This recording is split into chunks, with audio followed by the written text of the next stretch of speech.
सगळ्यांना शुभ सकाळ। तर आज मोगरा खूपच छान फुललेला। उन्हाळी फुलामध्ये मोगरा, अबोली ही खूप सुंदर सुंदर फुलं माझ्या टेरेस गार्डनवर आलेली आहेत।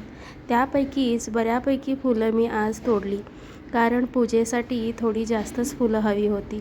तर ती सगळी फुलं घेऊन मी आता घरातल्या देवाची पूजा करणार आहे, कारण मला आता आज मारुती जन्मोत्सवसाठी मंदिरात जायचं होतं। तर अशी खूप सारी फुलं घेऊन मी आले देवपूजा करायला।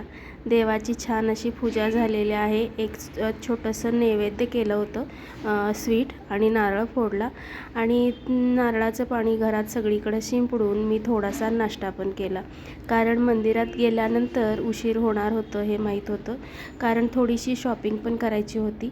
आज झटपट होणार म्हणून उपमास बनवला आणि मी आणि माझी जाऊ मंदिरात जाऊन दर्शनही घेऊन आलो।